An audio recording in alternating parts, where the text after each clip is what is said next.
Assalamualaikum warahmatullahi wabarakatuh. Anak-anak yang saya banggakan, alhamdulillah kita berjumpa kembali. Pada kesempatan kali ini kita akan belajar sejarah kebudayaan Islam. Kita masih membahas bab 2, yaitu tentang perjuangan Nabi Muhammad SAW melakukan perubahan. Sebelum pelajaran kita mulai, mari kita buka dulu dengan bacaan basmalah. Bismillahirrahmanirrahim. Baiklah anak-anak, pada pertemuan kali ini adalah pertemuan ketiga dari bab 2, yaitu yang akan kita bahas strategi dakwah Nabi Muhammad SAW di Madinah. Adapun indikator yang perlu kalian kuasai, yang pertama adalah langkah-langkah awal Nabi Muhammad SAW melakukan dakwah di Madinah. Yang kedua adalah langkah-langkah Nabi Muhammad membangun perekonomian masyarakat Madinah. Yang pertama, langkah-langkah awal dakwah Nabi Muhammad SAW di Madinah. Nabi Muhammad SAW tiba di kota Madinah yaitu pada tahun 622 Masehi. Kehadiran Nabi Muhammad dan umat Islam di kota Madinah menandai zaman baru bagi perjalanan dakwah Islam. Umat Islam di kota Madinah tidak lagi banyak mendapat gangguan dari masyarakat kafir Quraisy karena mereka mendapat perlindungan dari penduduk Madinah yang muslim. Dengan diterimanya Nabi Muhammad dan umat Islam oleh masyarakat Madinah, maka Nabi SAW memberikan gelar kepada umat Islam Madinah dengan sebutan kaum Ansor, yaitu kelompok masyarakat yang menjadi penolong. Sementara umat Islam yang datang dari Mekah diberi nama kaum Muhajirin. Hijrah Nabi Muhammad SAW merupakan cara membangun masyarakat baru sesuai ajaran Islam.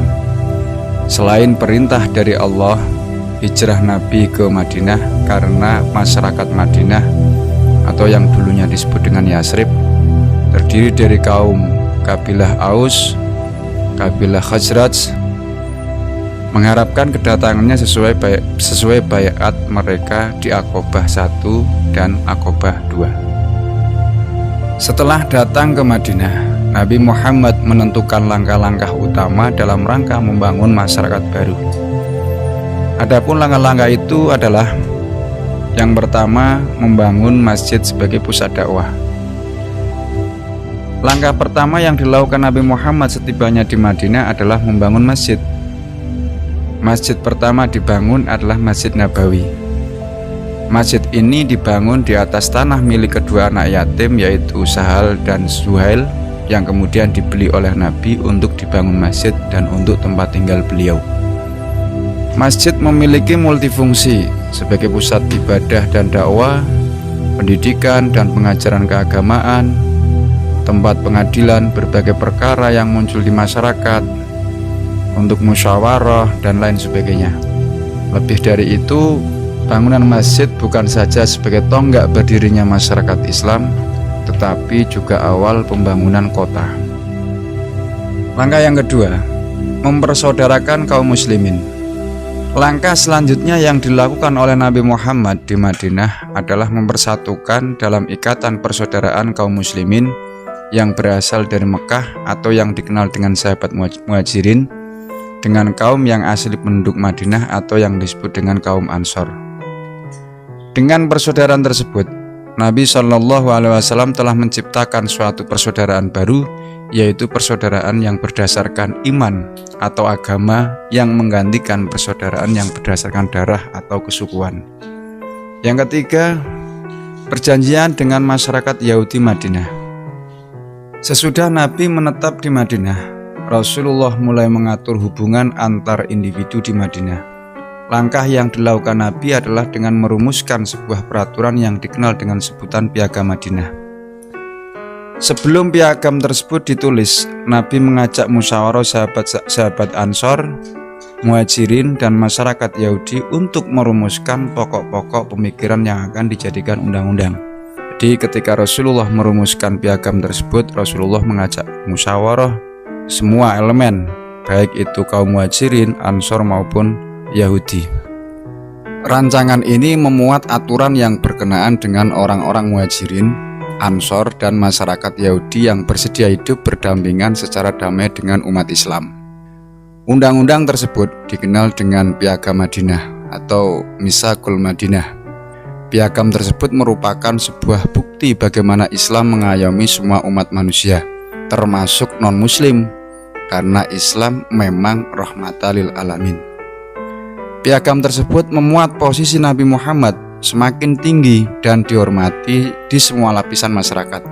Jika ada persoalan yang tidak dapat diselesaikan lewat musyawarah, maka diserahkan kepada keadilan dan kebijaksanaan Nabi.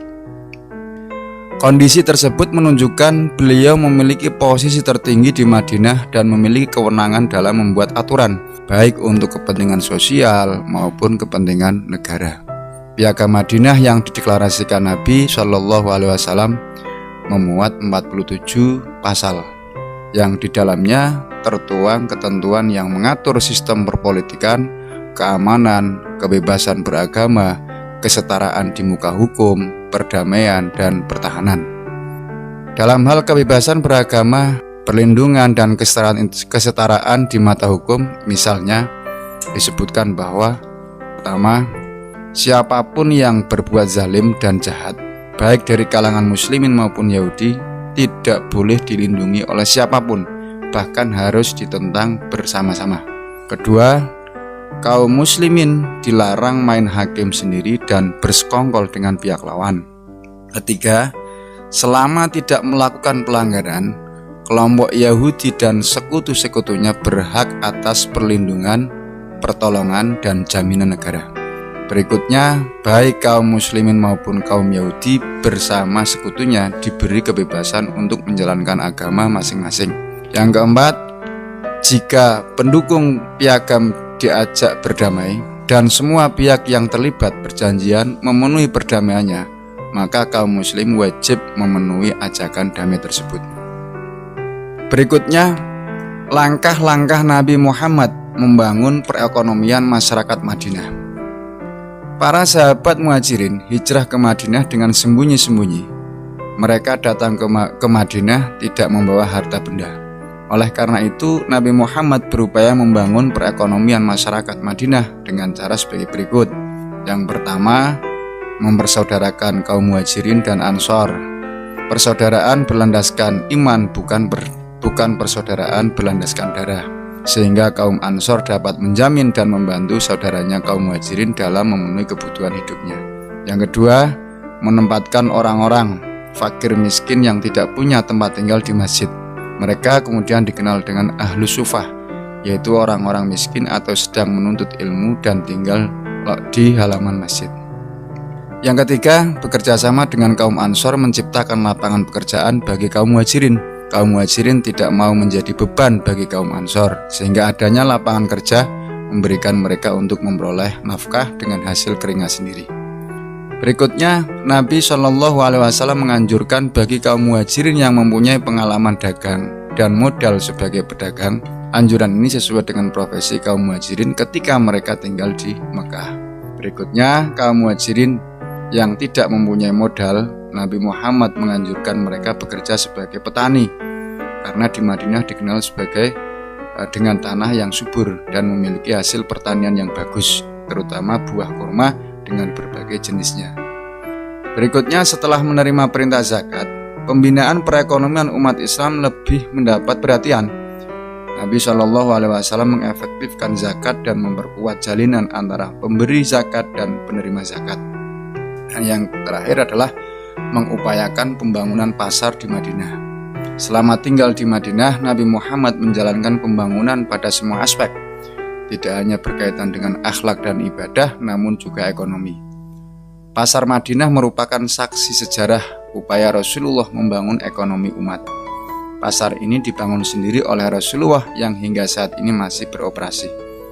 Untuk keperluan itu, Nabi memilih lokasi di sebelah barat Masjid Nabawi karena dinilai sebagai lokasi yang strategis. Demikian pelajaran kali ini. Bapak berharap kalian bisa memahami yang pertama adalah langkah-langkah awal dakwah Nabi Muhammad di Madinah, dan yang kedua adalah langkah-langkah Nabi Muhammad membangun perekonomian masyarakat Madinah. Adapun untuk tugas nanti akan Bapak berikan di ruang yang berbeda, baik melalui WA Group maupun Google Classroom. Mari kita bersama-sama tutup pelajaran kali ini dengan bacaan hamdalah. Alhamdulillahirabbil alamin. Demikian yang dapat Bapak sampaikan, kurang lebihnya mohon maaf. Akhirul kalam. Assalamualaikum warahmatullahi wabarakatuh.